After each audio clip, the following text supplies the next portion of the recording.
Today's episode is sponsored by Breadbox Philly, who are pleased to be bringing you Dilly Dally Fest 3 on November 15th and 16th at Underground Arts located at 1200 Callowhill Street, Philadelphia, Pennsylvania.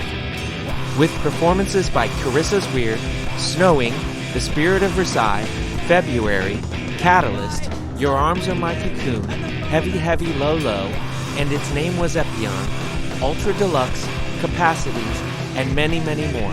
This is going to be one you do not want to miss. 1 and 2 day tickets are still available. Contact Breadbox Philly on Instagram at Breadbox Philly or Google Dilly Dally Fest 2025 for ticket information.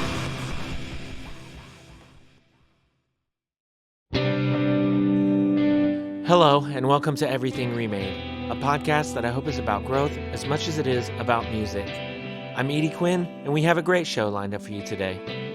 Before we get started, though, I'd like to remind you about our Patreon page at patreon.com/humanmachine, where you can go to support the show, read zines, get music sneak peeks, and so much more. That's patreon.com/humanmachine. And now, I'd like to play something for you.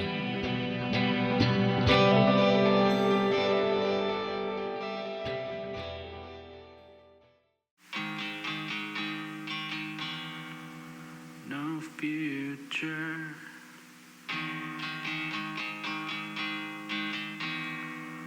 no past.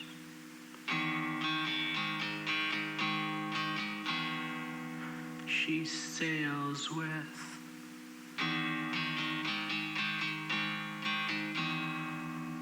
no mast.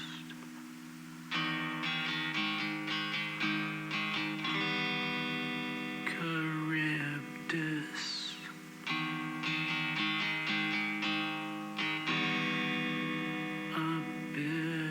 You're hearing Charybdis by Comfort Object, featuring my new pal Molly on guitar and vocals. The song comes from their new album, Pinnacle Hill, which was released on October 17th, and you can find on Bandcamp now.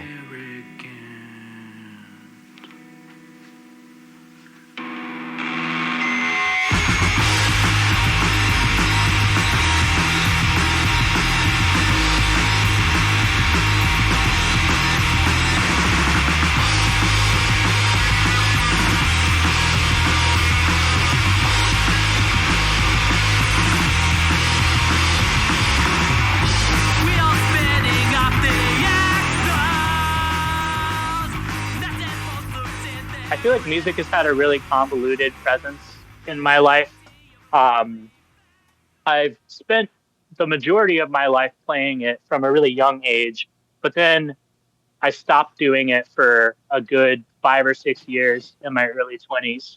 And, now that I've transitioned and, I'm living a better life than I was, I've kind of found my way back to it.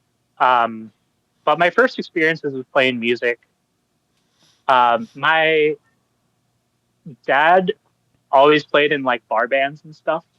He always had he always played gigs like outside of his day job, which was teaching art.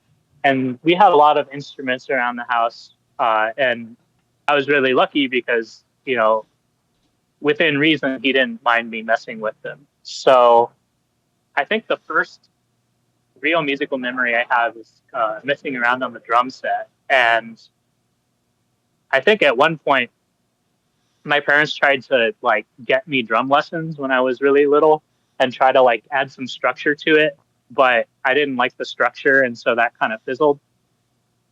Getting into punk, I think, came like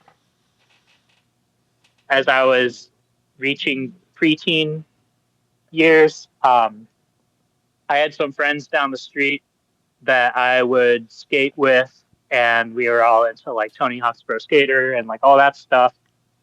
This was like the early 2000s, mid 2000s ish era, and like they had, I don't know if you remember Fuse Network, but they had Fuse Network, which for those of you listening not aware, was basically kind of like an MTV offshoot that was on like deluxe cable packages or whatever. But for some reason, they were really on like the third wave emo wave. Like they were playing like, you know, the MCR music videos when they came out, and Taking Back Sunday, and like all that kind of stuff that was like really popular back during that time. So anyway, my friends from down the street would come and they would, you know, tell me, "Oh, we just found out about this sick band, like Taking Back Sunday or like Thursday or whatever." And sometimes they'd have a CD and we'd, you know, listen to it outside on my porch. And eventually we started kind of naturally heading towards like, oh, we should play music together. So my first experience playing with a band was like when I was like 10 or 11 years old, these kids down the street, and we played like pop punk songs. Yeah. Fuse, I think that was like around the same time where like MTV made like a second channel called like MTV2. It was like literally, and if I'm not misremembering, that was kind of the same thing for MTV2. It was like the alternative MTV. Mm-hmm. And I never saw like Fuse, but I remember MTV2, or like it, because MTV always had those programs that like Headbangers Ball and 120 Minutes and whatever other, variations of those they would have. I feel like there was Mm-hmm. one. I feel like there was another one that was like more like club music or something, but I might, that might be, I might just be misremembering that part, but definitely like, 120 minutes and Headbangers Ball and stuff, and then like what's MTV2, and it was like, I think, like I don't remember it that much, but like it seemed like it was, in retrospect, probably them like phasing music out of their main channel, and they were like, this is like the alternative MTV, or something. But Mm-hmm. yeah, that was for sure an era where like, all of this stuff was breaking into the mainstream, for sure. For Like, sure. and we had what I would coin Target screamo, which was like, like the screamo that you could hear at Target, like, a static lullaby and stuff like that, Yeah. and like I literally like, I literally would hear like Hawthorne Heights and stuff in Target, like at the time that, and so it was like, what? It was wild, but also like a band that I was in up until like 6 months before that or whatever was on a Shaun White snowboarding soundtrack. So it was just kind of like everywhere for a minute. But Yeah. yeah, what were you like? What did your dad typically play like in the bands that he played in? Was it drums or Uh, Mostly a guitarist. mostly guitar? Yeah. He's pretty competent on, you know, all the basic rock instruments, but he was also a good guitar player. And it took me, actually, even though I play guitar in two bands now, like I really was not much of a guitarist for the majority of my life. Bass was actually the first instrument I really gravitated towards. Um, I think, yeah, I started playing bass when I was like around the time that I played in that little band with those kids down my street. I didn't pick up guitar like for real until like 2 or 3 years ago. Yeah. Um, what was it about bass that like sort of spoke to you at the time? Did it feel less intimidating because like, oh, it's like less strings and you only do like one at a time, or Literally, yeah. yeah. It's funny because like, yeah, I mean, like, I don't know. I just, for some reason, playing chords was something that when I was younger seemed completely unattainable. And I think also like the fact that I didn't really like taking music lessons when I was really little. maybe turned me off the idea of maybe getting some lessons or like taking the time to actually learn things like chords. And I like that I could just kind of mess around on bass, even though I could have done that on guitar. But this is like little kid brain. Yeah. It's weird because I always had the same I think sort of like ideas about what being instructed in an instrument would be like, as you seem to have had, where it's like, or just based on your experiences, where they sit you down and they're like, you're gonna learn the fundamentals, and things like that.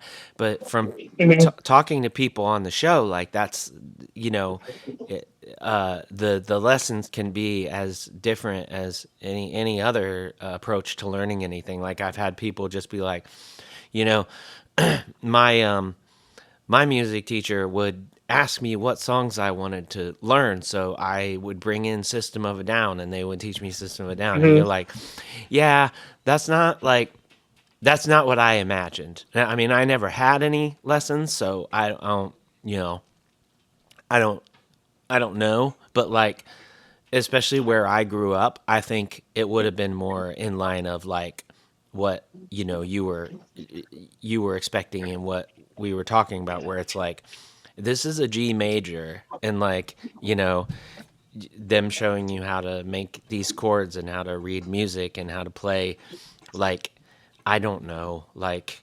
whatever is in the you should learn these songs on guitar playbook, that they have at a shop or something, because the only music shops in my town were like literally like band instruments, and stuff like that. Yeah. So Yeah. Well, that's funny because like, oh, sorry, you were saying. no, I finished my thought. Um, Yeah. it's funny because like I think when I was really young, like I think my first experience with lessons was basically like me like displaying some low level of like talent on drums, and then like having someone sit me down and like try to teach me like the real way to do it. And even though like what he was probably putting me onto some game, and like I probably could have been really good if I had like listened to him. I think at that time I was like, well, I already know how to do this. Why are you making me like just hit the snare when like I already know how to hit the cymbal? Like I don't know. Yeah. But Yeah. it's funny because and I did end up taking some bass lessons when I was a little bit older on electric bass, and I had a teacher who um, in retrospect was really influential on me, who really did just let me learn whatever I wanted. Um, like I would show up to lessons, and it would just kind of be like, well, what are we going to do today? Uh, and we would, it was very free form like that. And I remember like at the time he was kind of up on some of like some cool bands. So like he told me like, oh, check out like Incubus, like whatever, what was in during that time. And like I remember having fun, like going to the CD store after and checking out the stuff he told me to. So that was good. And then I don't know, I went full 180 on it when I got older, because I actually went to college for classical music, and like was really like not playing anything other than classical music for a good, I don't know, 5 or 6 years of my life. So that was I don't I don't even know. I was trying to find my identity or something. Yeah. Um, Incubus is a funny pull because I don't know if I've said this on here before, but our drummer for Coma Regalia loves Incubus, and he is constantly saying that the drums that he sent me are ripped off from Incubus, and I wouldn't know, and like I don't know Incubus, and like there's no way whatever I wrote over it is sounds like Incubus, you know what I mean? But it's funny to imagine that there's a real Incubus head out there that hears Coma Regalia randomly and is like, you know, that fucking dude ripped off Incubus, you know? It's funny to me because, like, I don't know. Um, I've thought that like stuff like that is I mean, I don't know. I think that I think there's a really interesting concept of taking something like almost directly and being like, I'm gonna take this as far away from where it came from as possible and see if anyone catches me. And it's like Oh, for sure. I wrote a whole song about that idea in itself, and the title of the song is like not coy whatsoever. It's like it's Yeah, right there. It's literally called that idea. But anyway, so like yeah, I love the idea that somebody's that somebody goes it figures out what song Jason ripped off from Incubus and then says this drum beat in this Coma Regalia song is the same. The only Incubus song I know is I think it was called "Wish You Were Here." Right? Is that the name of a song?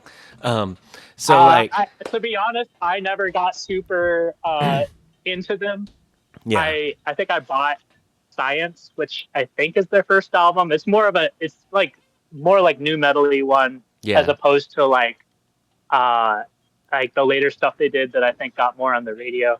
yeah, But yeah, that's not a band I know super well. yeah. But It's just funny to me to imagine somebody like connecting those dots, and if anything now, people might be super listening for that and it like actually never happened because Jason was just fucking around. Like I don't know, um, it's hard to say. Jason could have just been like, oh, I ripped that off from Incubus, and it's like the word ripped off is like so loose. Um, yeah, well, I think like there's definitely something to be said for Steel like an artist. We have, and now I don't even want to reveal it because I want to see if anybody catches us on it. But we have a riff in the Object album that is like completely ripped off from a new metal band like that. it's funny because the riff in Absolute Terrorfield is so there's a song that I wrote that has that sort of like stoppy starty like guitar like um and Yeah, like I could show you the song and I'm like that riff in that song reminds me a lot of that song that I wrote, which I'm fairly sure I ripped off from somewhere. So I was like, I wonder if she's ripping off the same thing I am, or if this is just because it's like you can't even like at this point you can't even be mad if somebody's like, oh, like, did you rip that off from this? And you never heard of it. Like, you can't be mad at that because it's just like so much music. Like, to pretend to be so preposterous that you had a 100% like absolutely flawless like completely original idea is ludicrous at best, right? So like, you know, it's just like there's all these dots where it's just like people can be like, "Oh, your influences is this, or this," and you're like, "I never heard two of those bands." You know what I mean? Like, and I guess yeah, that kind of falls into that like, what's the like ancestral knowledge like field idea as well. You know what I mean? That like there's like there's a level of consciousness that all people are involved on at some level, and we all just like sort of take from there and leave things there. And oops, and I'm playing the drums apparently, but no, I don't know. So it's just I don't know. I'm getting like it's way too early to get like that in the weeds with these ideas, but I don't know. It's fun, and when I heard that song, I was like, hell yeah! I was like, this is cool. But yeah. Speaking of like influences, I don't know if you specifically like are like, okay, when we started this band we were going for this thing and this thing, but what I was hearing was like what I guess people will call orgcore now, right? Which is like this is a thing in like late 90s like southwest or just Florida bands in general. Like it was pop punk, but it was like gritty, and the instrumentation was better than regular pop punk. It was more like experimental. So like y'all's songs remind me anywhere from like Goo Goo Dolls to Superchunk to like Dillinger 4, you know, and Mhm. but with like also with like guitar solos and stuff. But what were your specific like goals in mind if you had them, where you're like, I'm gonna make music that sounds like it's influenced by these bands? Like, what were your influences specifically?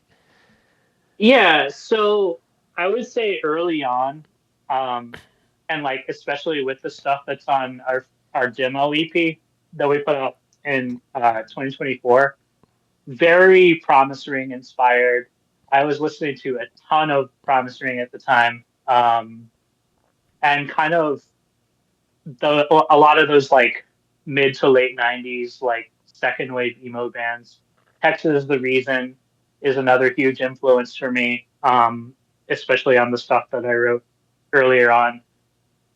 And Yeah, then I definitely there's a also heard like the first two Get Up Kids releases in there, where I was like, oh yeah, yeah, that before would they be became very like, accurate. I love Get Up Kids. yeah, like the EP and the Um, first LP. I was like, yeah, this is right in there somewhere as well. Yeah. for sure, for sure. Yeah, 4 Minute Mile is a big one for me for Mm-hmm. sure. Um, and then like it's definitely not that I don't write thinking about those bands these days because I still do and I still listen to them a lot. I actually got to see Texas the Reason a few weeks ago out in Buffalo, and it was really cool because like they literally hadn't played there in 30 years. We But covered one of their songs a couple years ago, and people from the band messaged me and were like, "You get it." And I was like, yeah, what the fuck? Like, they were like, you really got what we were trying to do. And I was like, what the fuck? So, that's so cool. I love yeah, like I it love was when way like cool. people that are like legends to you like interact with you because it's like, Yeah. oh yeah, you're just like a normal person, and it's like it's. I feel like I don't know in like the emo and like screamo spheres. I feel like that's more common than maybe other places. Uh, and I know at least in my case, probably it's because like the people that are legends to me are like potentially maybe not actually the most famous or inaccessible people in the world. They might literally just be like you know from a band that I really like. Um, but yeah, so early on, second wave emo, '90s emo was a huge influence.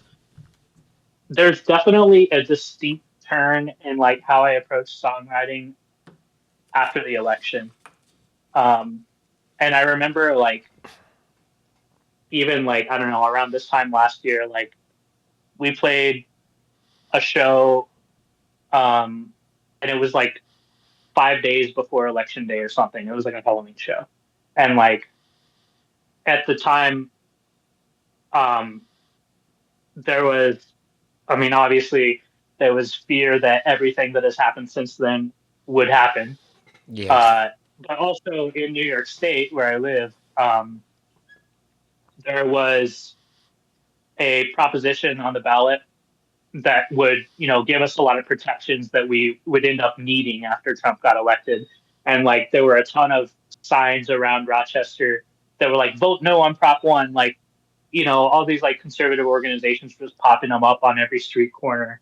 Um, and like I remember for that show, like I like took one of the signs and like vandalized the fuck out of it and like threw it into the audience and was just like, yeah, I think I'm feeling a lot more political now as a musician than I did before. And then the election happened and it just kept going that direction. And everything since then's been angrier.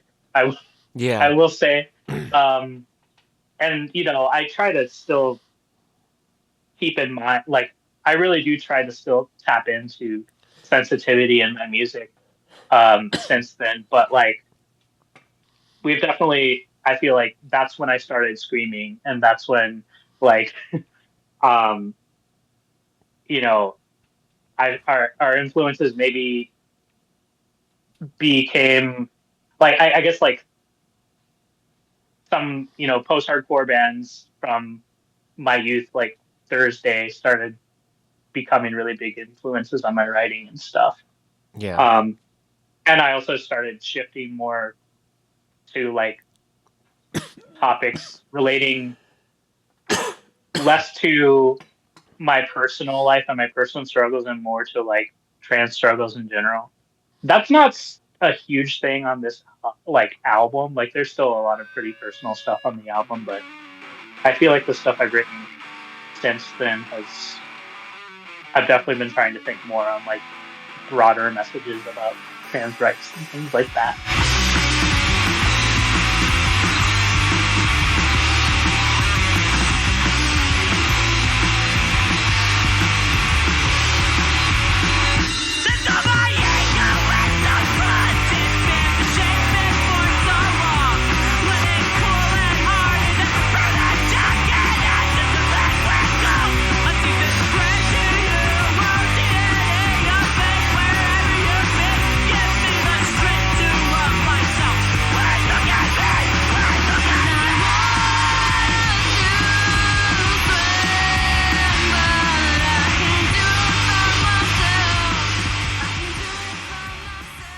It's tricky, right? Because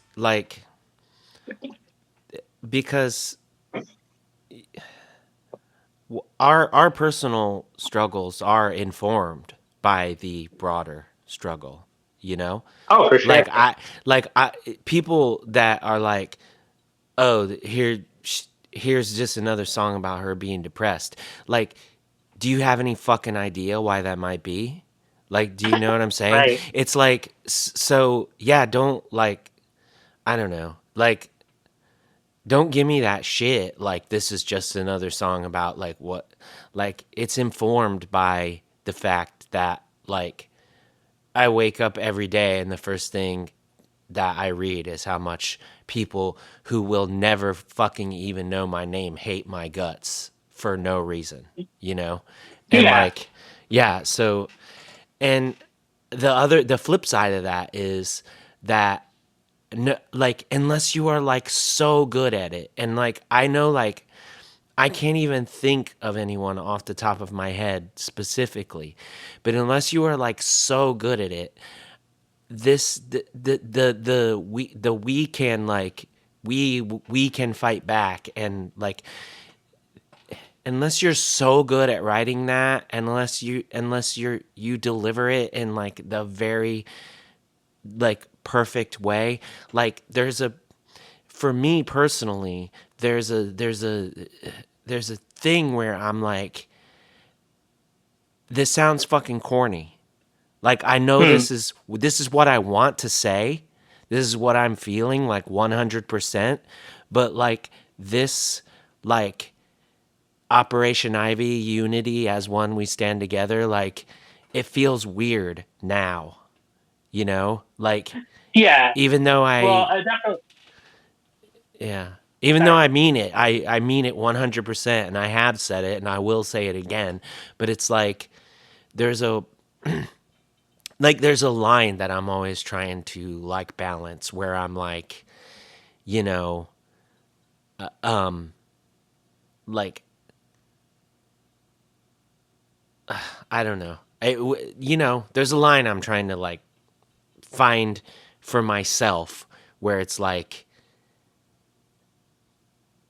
an artistic way to say this very basic thing, you know? I mean, and we all like in punk music, like that, we all have our way of that, right? Because like in punk music, what's the big thing, right? It's just fuck you.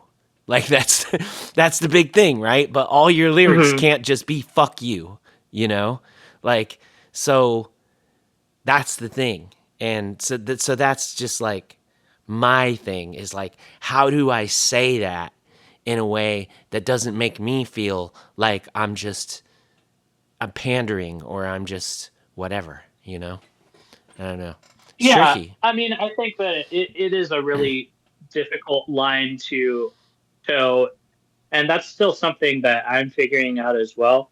I definitely don't think like I don't think there's any need for like toxic positivity um right now. Like, just acting like, oh, like, you know, everything is going to be okay. Because no matter what, even if things go okay for, us as individuals, like people have already like people have already, committed suicide over like the damage that is being done to trans rights in America. Like things are fucked, right? Yeah, yeah, And there's no denying that. But I guess on the other hand, I I do just kind of feel like a sense of duty to take the subjects of my songs beyond just like my personal issues right now. I yeah, still think that they're valid and worth talking about, but I also feel like there's so much that I want to say that I guess I'm hoping someone else will hear and it'll resonate with them. yeah, Like yeah. I And just I, wrote a song recently that was like about um how all these like major media outlets like the New York Times and the Washington Post and stuff like try to like kind of claim to not be into the Trump agenda, but like also will like post like devil's advocate ass op-eds about like should trans kids really be allowed to exist, yeah, like that yeah, type of shit. yeah, So and like that was just that I felt really strongly about that, and like it doesn't affect me in the most direct way because I'm an adult, but like that weighs on me, and I guess I felt like that was something worth writing about. But yeah, yeah, it is hard, and I think like I don't know, a band that like I feel like kind of plays in a similar style that or played in a similar style of some of our songs, but like um I think had some pretty good political messaging was Strike Anywhere. yeah. That's the Um one. That's one of the like. That's the one where I was like my first to mind is Thomas. Is like Thomas has been really good about like that line where it's like it doesn't feel corny when it's coming from him when it's like we will fight back, we will, and just stuff like yeah. that. It doesn't feel corny. And I also just want to clarify that like my shit does not have to be y'all's shit, like ever. Like my Oh yeah. hang-ups like do not need to be other people's hang-ups. And like and my I was actually just having this long conversation last night with a friend of mine where I have this way where I can just hear something and it's very face value to me. Like the meme, like I go to the movie, I like the movie, like that whole thing. Yeah. Like that's me when it comes to music. Like I Hmm. can generally hear any kind of thing, and it's not even my thing, but I can find something that I like about it. It doesn't mean I'm ever going to listen to it again, right? But like, and so like anything that I put out there where I'm like, this feels corny to me or whatever, it does not even mean that I feel like it's corny when other people do it or anything like that. It's just, No, I'm the same way. yeah, it's just, I'm yeah, very much the same way. Like I will, on a on a objective level, I like see value in, in pretty much anything I listen to, but not everything is gonna like resonate with your soul or whatever, yeah, like yeah, speak directly to you in a way that I guess like not just objectively but like emotionally yeah. you And, connect with. and it's like, And you know, I'm not even saying that I like everything I hear. I'm just saying that there'll be something that I'm like, yeah, yeah. oh yeah, this is like, and yeah, I don't know. It's but yeah, everybody has their hang up. Some people like, they. I used to be like, I used to be super like obsessive about like the way I strung my parts together. And now I'm just like, Hmm.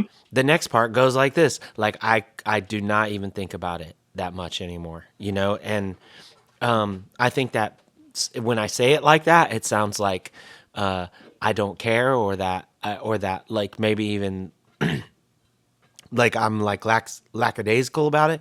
But it's just that my process is so different from it was then, that I know that like if I do something that's like this, and it's not like as intricately involved in the as the rest of the song is, I know that something is going to happen later that makes up for it. Like I just have a process and I just trust in it, you know. And it's like, but my whole thing is like, yeah, everybody has their thing, and like kind of like lyrics are in, as far as like stuff like that goes, like I do have stuff that's very outwardly, this is obvious. Then I have stuff where I'm like, this is obvious to me. How come no one's got it? You know? And then there's stuff that like I'm just like purposely being vague about, you know, because, and I don't know. I mean, It's fun to be vague sometimes. yeah, It's a treat. that's the way I was going to put it. And it's weird to be like, yeah, I, I'm talking about this song that I cried while I was recording it, but like it's fun, right? So it's weird Right. to use that word, but it is. It's, I mean, I don't know, you know, like Yeah. And I mean, like, I don't know. I always have kind of felt, or at least in the time that I've been writing my own music, lyrics wise, I've always felt like, lyrics are important, but more than anything, they're for the person that writes them. Because like I'll, sing a set on stage and I'll feel like I'm telling the entire audience like all my innermost demons. But then I realized that like probably 99% of them were not listening to the words whatsoever. And it's like, yeah, doesn't mean the words meaningless, but it's like they're for me. They're for me so I can, get that catharsis from playing the song. And that makes the music sound better for the people that don't care about lyrics. And yeah, then like the ones that do, like, maybe they didn't catch everything at the show or whatever, but like they'll be into it when the record comes out and they can like actually read lyrics. I don't know. I think that like I have a friend that I'm kind of trying to I've been trying to kind of help her out as she's starting to write some of her own music, and like she'll get really like writer's block really bad on lyrics, and sometimes like I've just told her like, dude, just like put down words that feel like they mean things to you, and if your audience doesn't understand it, that's okay.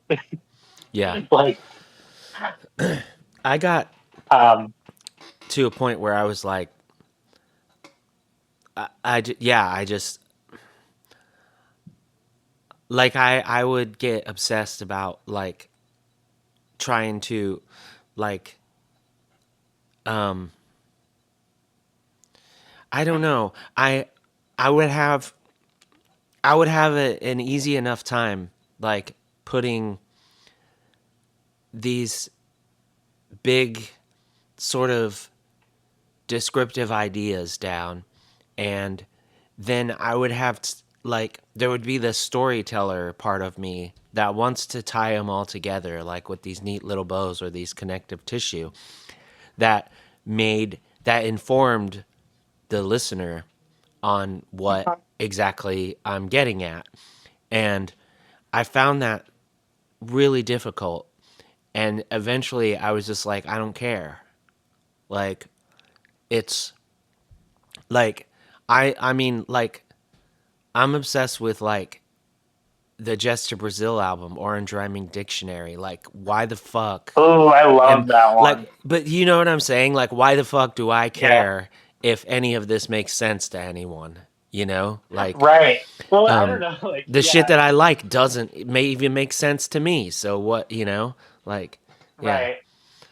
I bought a CD of whatever like the 2009 re-release of Sunny Day Real Estate's Diary, and like I'd never really read the lyrics before, but I was like, I read them through, and I was like, I don't think these really mean anything. And then there were like some like interviews or something later in the CD booklet where they pretty much said that, like, not that they didn't mean anything, but that like they were pretty much doing what Hudson things, like they were, stringing together thoughts and words that you know were meaningful to them, but not necessarily like taking the time to translate that into something that was going to be literally understandable to everyone Yeah, who read yeah, it. And you know what?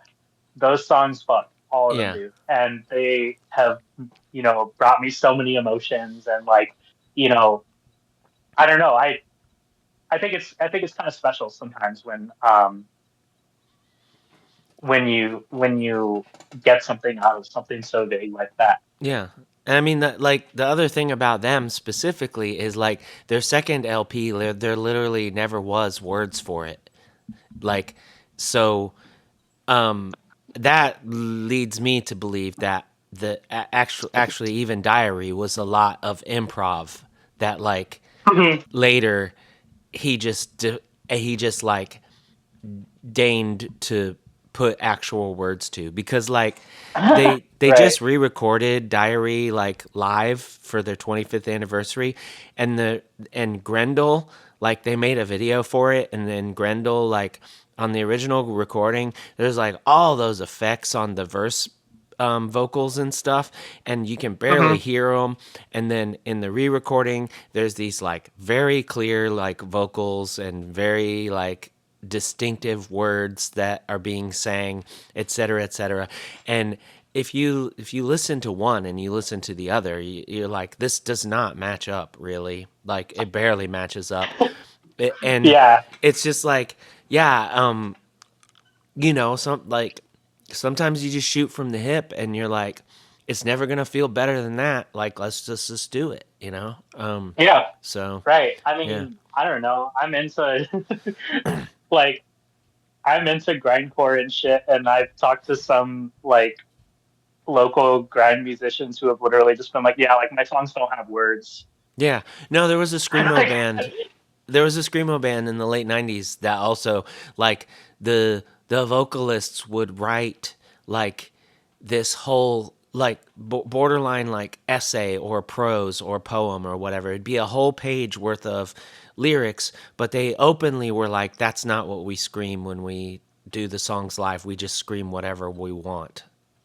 Like, and it was yeah. like, okay, you know, like I can never remember who did that. Like anybody listening, like message me and tell me who did that. I can't remember.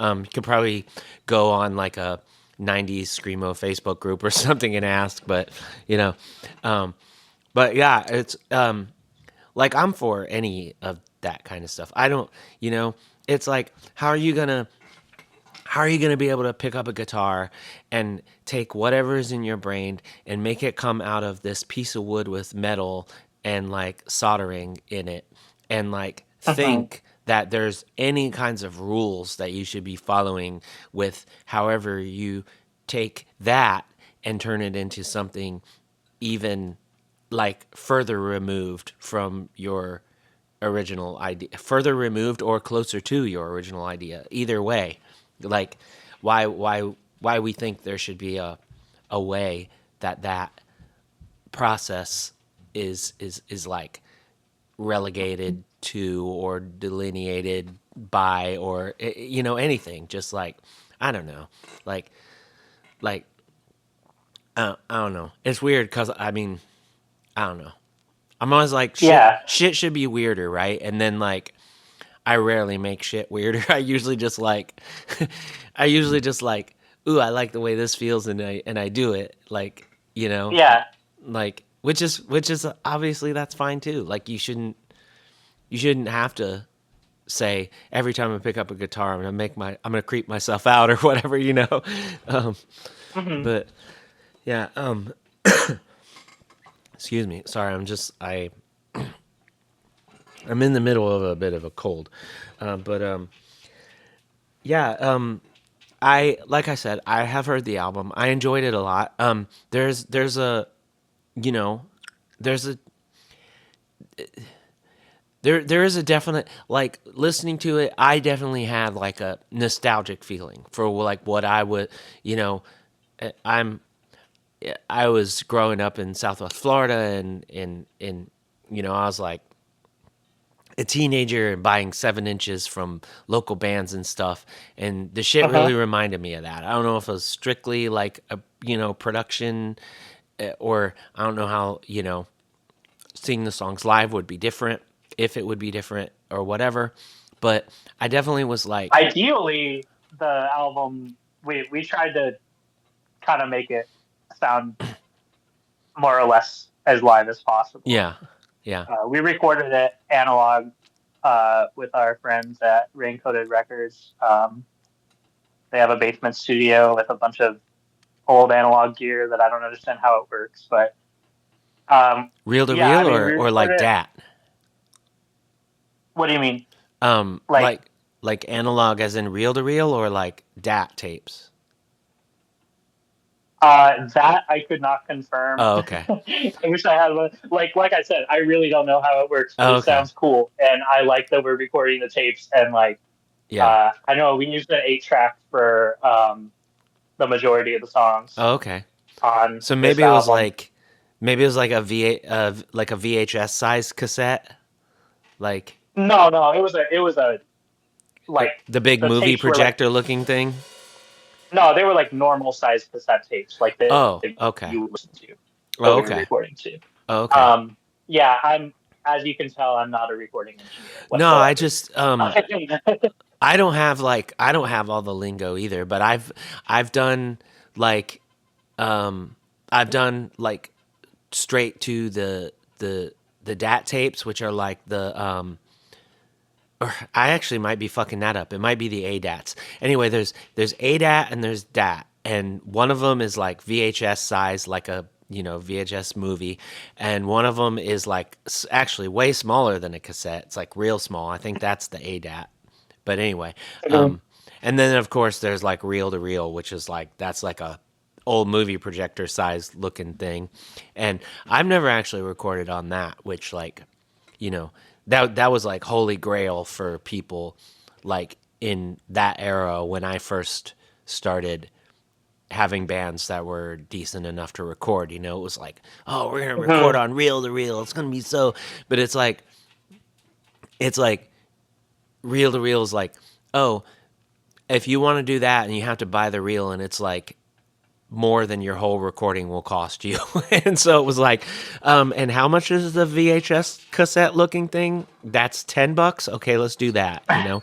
Um, Yeah, yeah. I mean, I the decision to record analog is also just partly because like we recorded our demo with these guys, they're friends of mine, and um, we had a really good experience with that because I think like we like Comfort Object as a band, like we rehearse weekly, and like I feel like we are always thinking more about our live sound than we are with our recordings. So I like the idea of getting in there, like basically tracking this shit like a set, and like doing minimal overdubs because I I'm not a huge fan of like a super studio like hyper produced sound.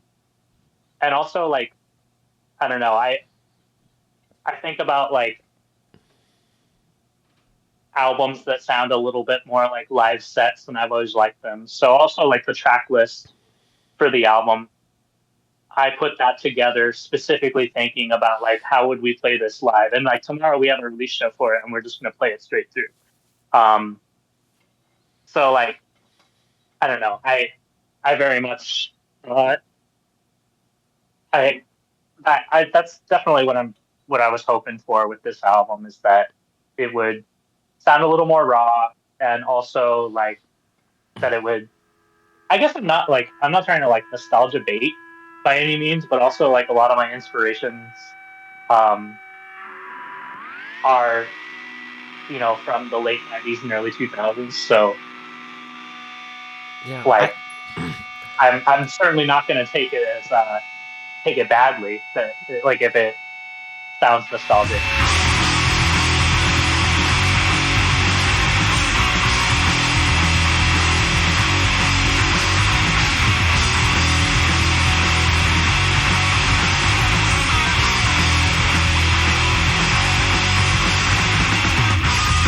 You slave away to clear the fog.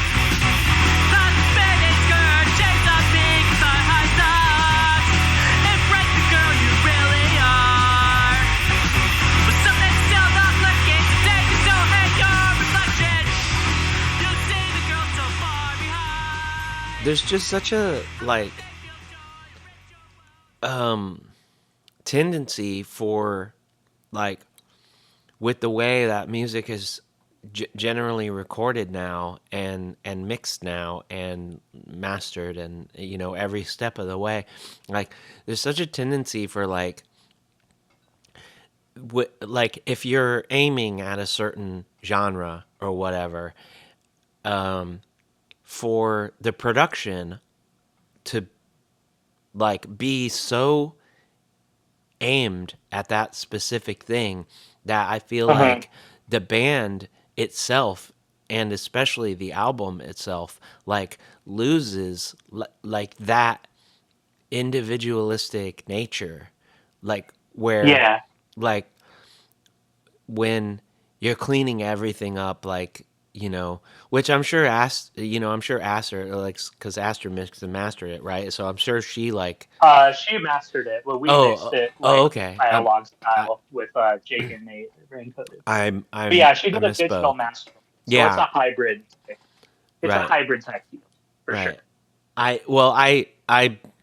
I misspoke on that because for some reason I thought she mixed it as well, but because like I was just being mistaken because she's mixed some stuff for me and stuff, Mhm. but like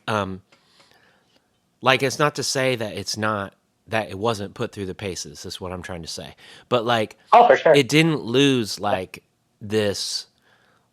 Not even like I'm not even trying to call it raw or whatever, even though I feel like it is, but like that there's a connotation to that sometimes. Like every review of us ever is like it's like this is like it's even like we've even been called like lo-fi, and I'm like, what in the fuck are you talking?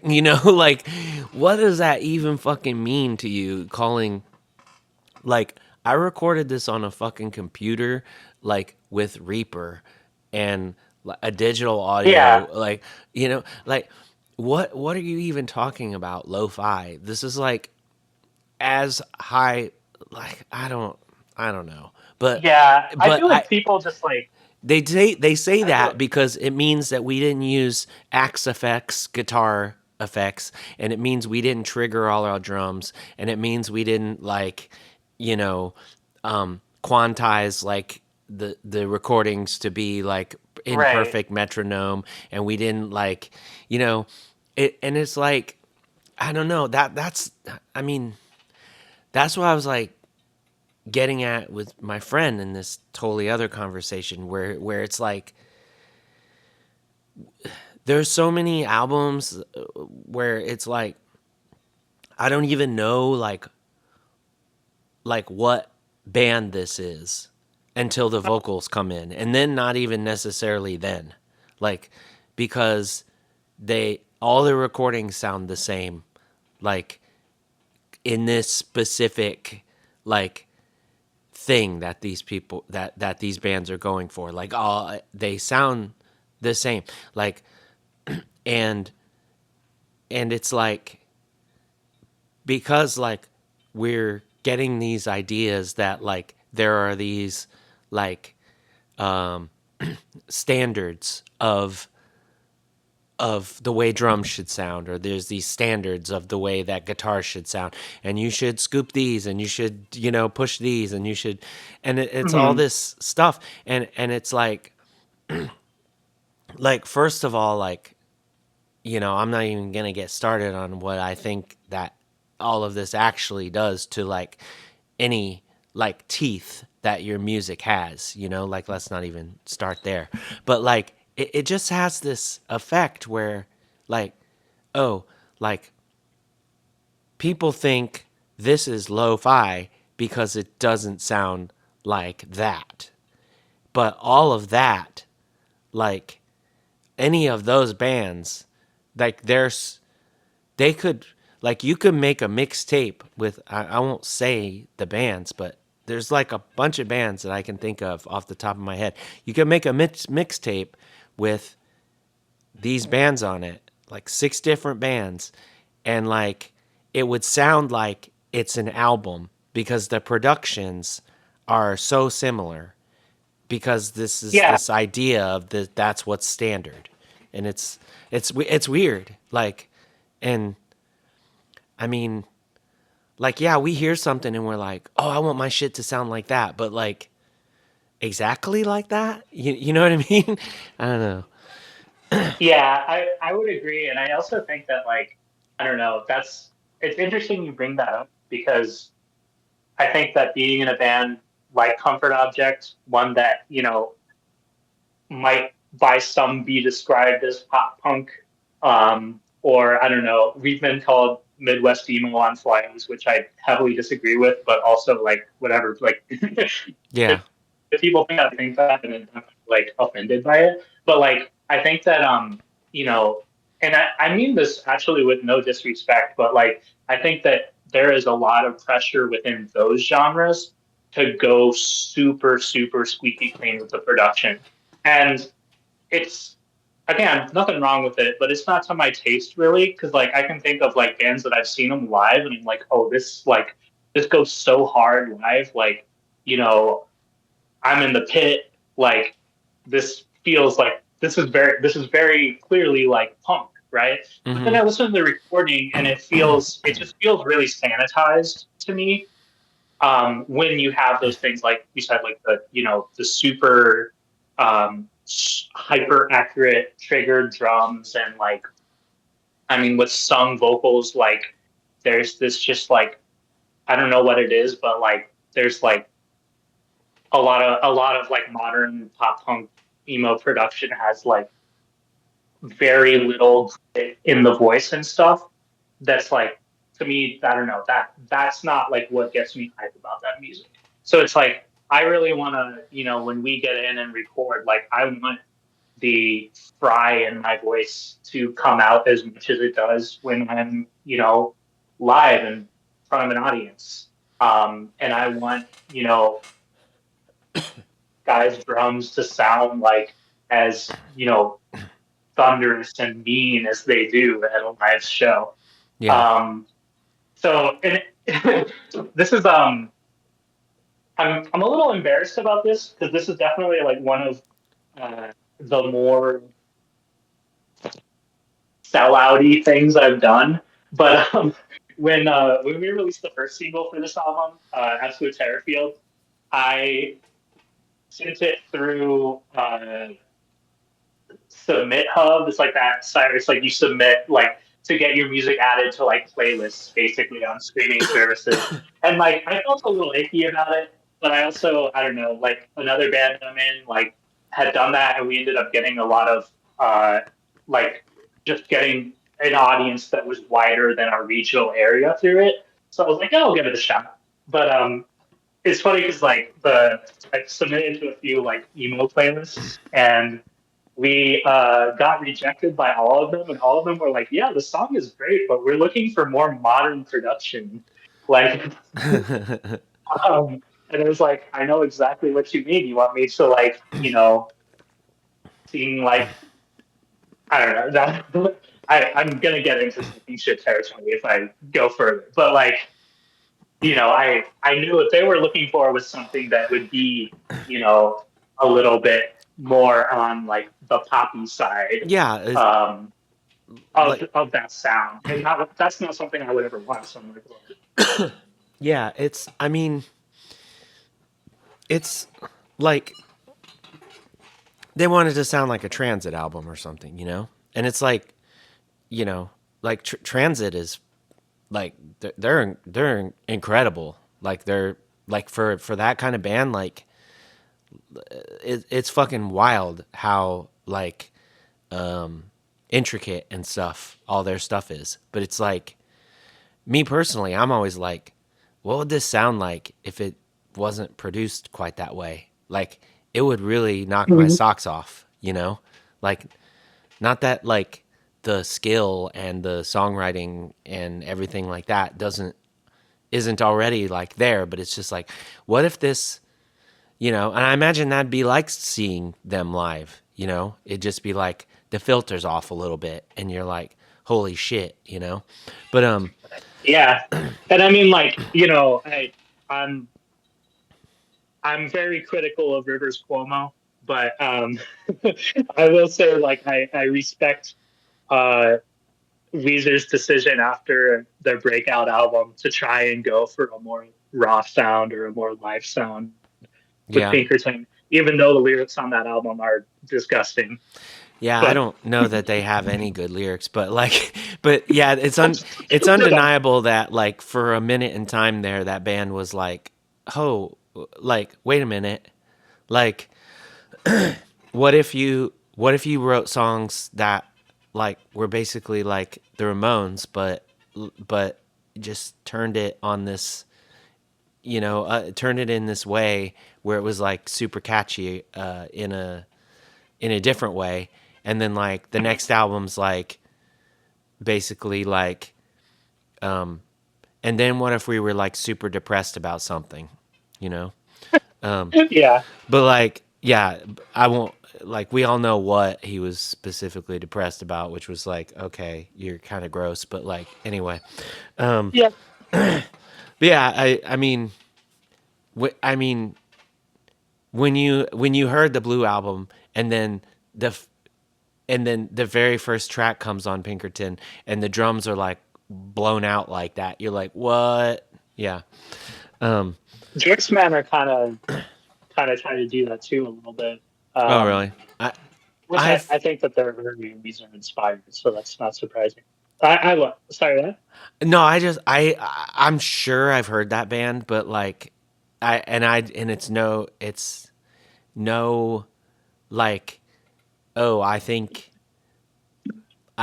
think anybody who listens to it is what it's nothing. It's just like I've seen that band's name and in the associations, I'm just like that's probably not my thing, and Valid, I've never really listened to them. I don't know. valid. I That's like they're one of my favorites. But yeah, they definitely fall in like I don't know. They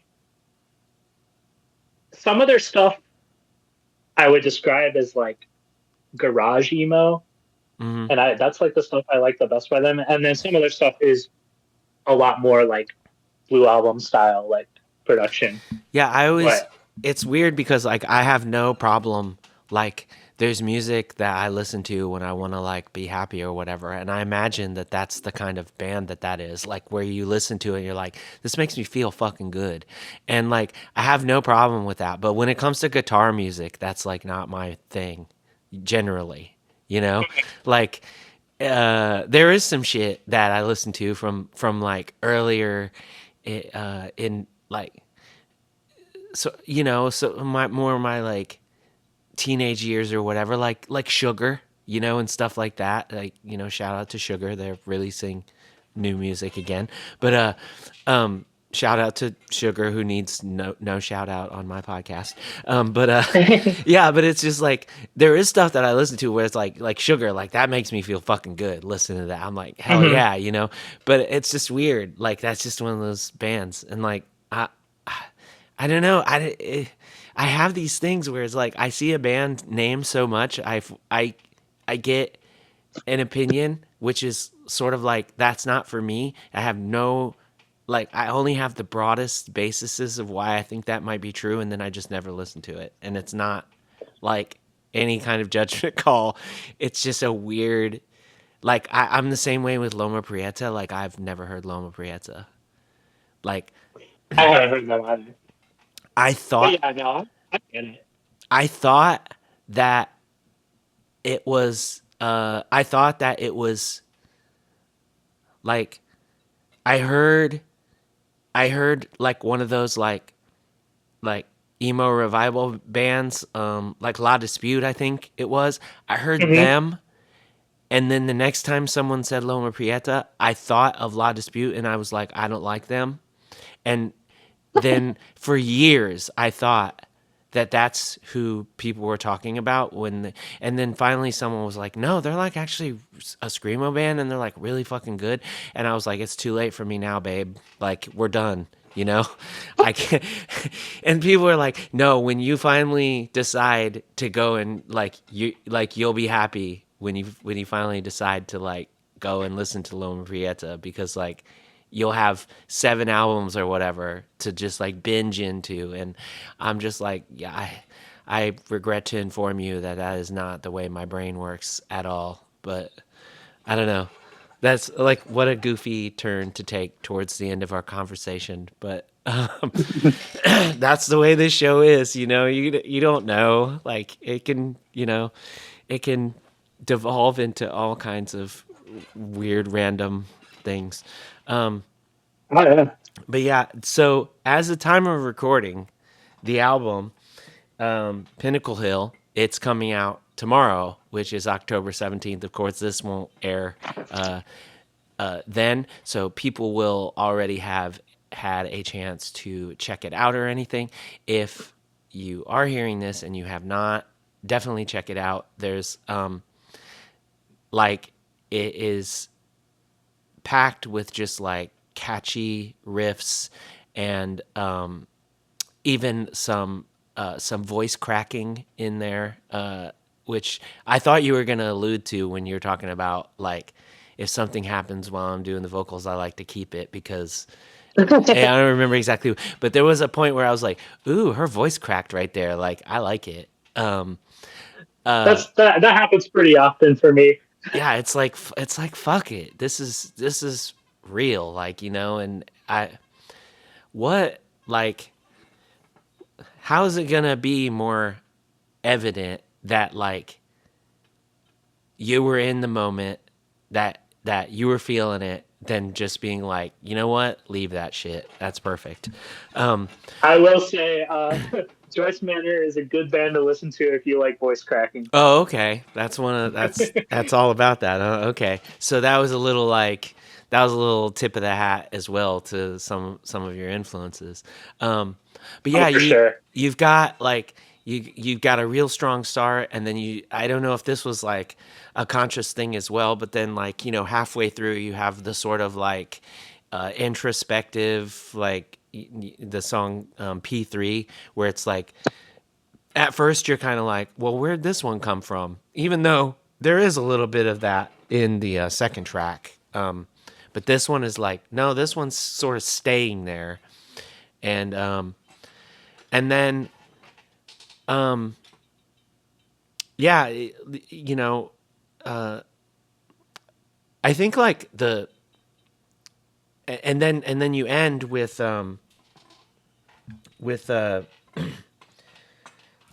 Stereotype Threat, which was on the compilation, and was that the first single or That was the second single, second but also single? just to Okay. clarify, I think you may have gotten a different track list than is the actual track list.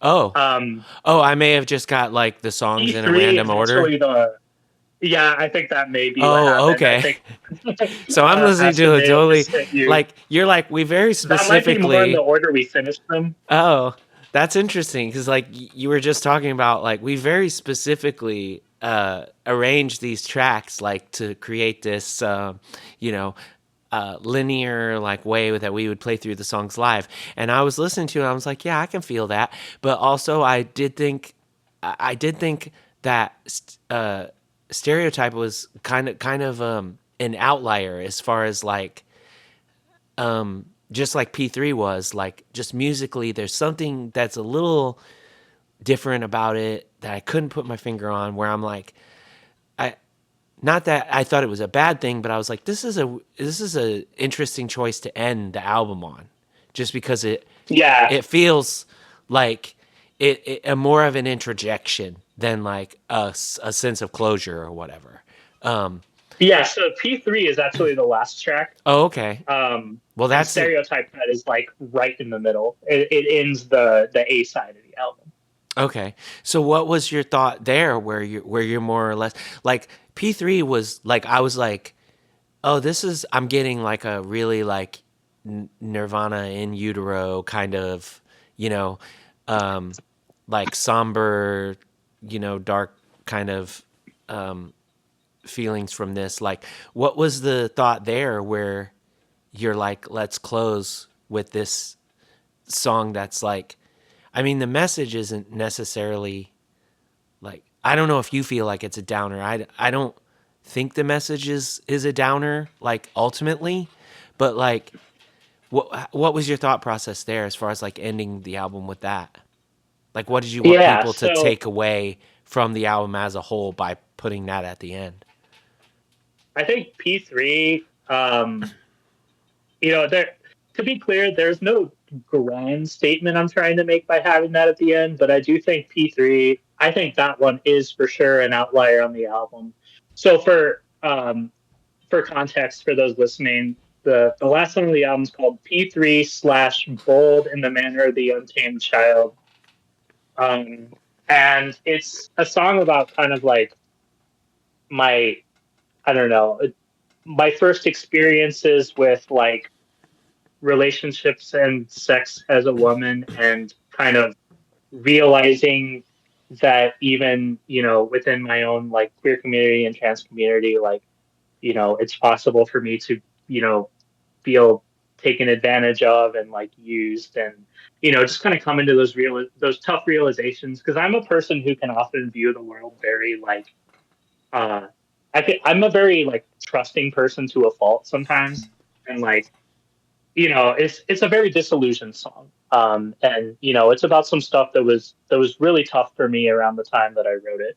But I think the main reason that we end with that one is first of all, like debatably the last 30 seconds of the song, which is the part that has the long name, is like probably the heaviest thing on the album.